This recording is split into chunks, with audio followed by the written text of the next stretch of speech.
Buenas tardes. Hoy le voy a hablar de los indicadores financieros.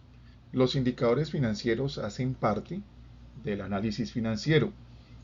Este análisis financiero basado en indicadores, pues es difícil ubicarlos en un lugar histórico porque no se tienen registros antes de la revolución industrial acerca de si se hacían o no, solo de la revolución industrial hasta ahora.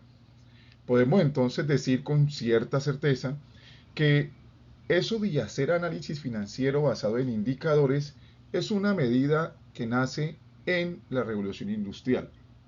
Ahora, ¿qué son? ¿Qué son los indicadores financieros? Pues para hablar de los indicadores financieros tenemos que hablar del análisis financiero. ¿Y qué es el análisis financiero? Pues es el estudio que se le hacen a los estados financieros de la empresa con el propósito de poder tomar decisiones, de poder saber si la empresa va bien, va mal, y que los agentes internos y externos de la empresa, acreedores, accionistas, socios, trabajadores, se puedan enterar de cómo va la empresa. Y de esta manera, pues todos crecer. Ahora, hay varios tipos de indicadores. Hay indicadores de liquidez o de solvencia, hay indicadores de tesorería o de flujo de efectivo, hay indicadores de endeudamiento, hay indicadores de medidores de cobertura, hay indicadores de rotación o de eficiencia, hay indicadores de rendimiento y hay un tipo particular de indicador que le llamamos EVA, ¿sí? Economía de valor agregado.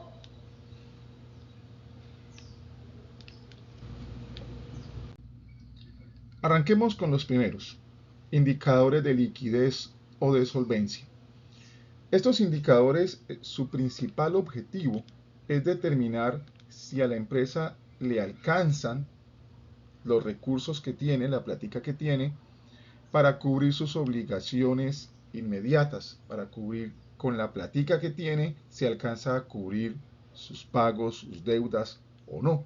Es decir, si la empresa tiene el poder para cumplir sus compromisos financieros.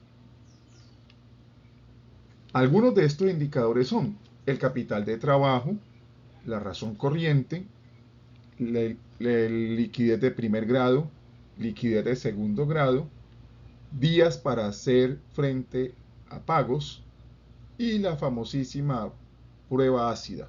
Se me escapaba uno, el de solidez. Estos son los indicadores de liquidez o de solvencia, algunos, hay muchas más, ¿sí? Pero vamos a trabajar sobre estos tres, indicadores de liquidez o de solvencia. Continuamos. Otro indicador es el de capital de trabajo. Empecemos con este. ¿Qué es el capital de trabajo? Pues el capital de trabajo es qué tanto la empresa tiene, cuál es la seguridad que la empresa tiene para poder pagar sus deudas a corto plazo, para poder cubrir sus deudas a corto plazo. ¿Cómo se calcula ese capital de trabajo? Pues hay una formulita muy sencilla que es que el activo corriente se le resta el pasivo corriente. Si una empresa, cuando coja el activo corriente, le reste el pasivo corriente, ¿sí?, le da positivo, quiere decir que puede pagar sus obligaciones de corto plazo sin ningún problema. Si le da negativo, quiere decir que tiene problemas de capital de trabajo. Decir que esta empresa va a tener dificultades, si le da negativo, dificultades para asumir sus pagos de corto plazo. Es decir, que va a tener problemas graves de funcionamiento.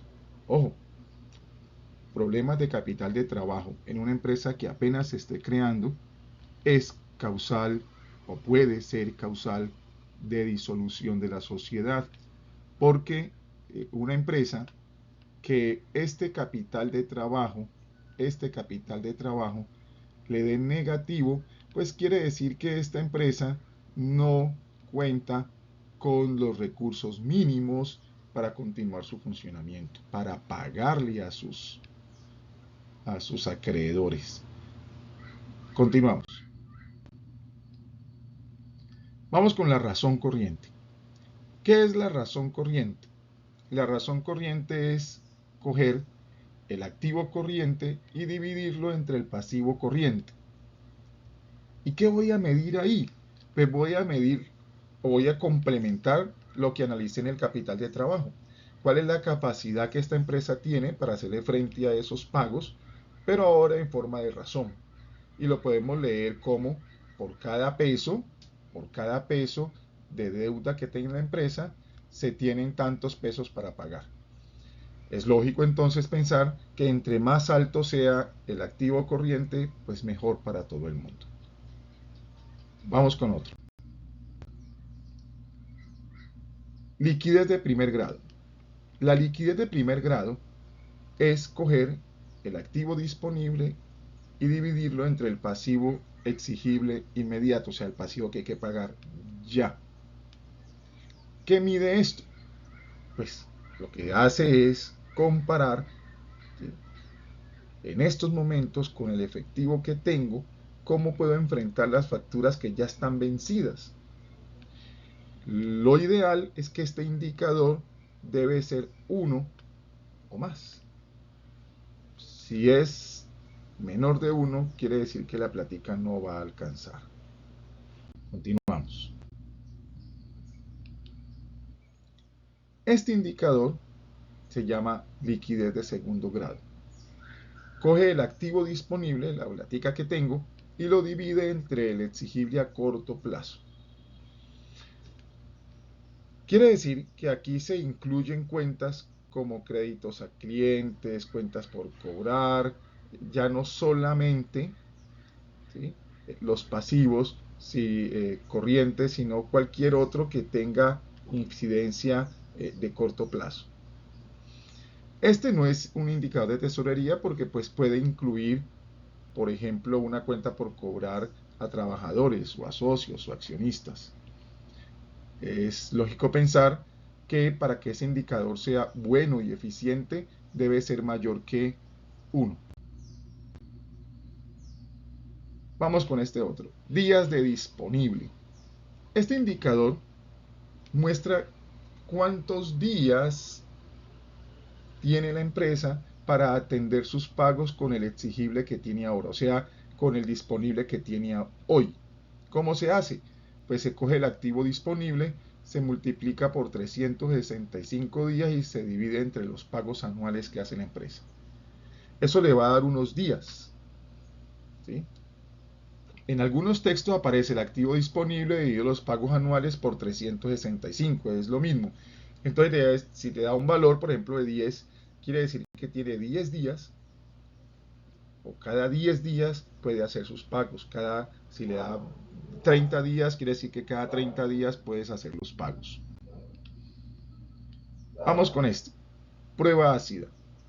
La prueba ácida es supremamente importante porque es la capacidad que tiene la empresa para cubrir sus pasivos de corto plazo, pero quitándole los inventarios.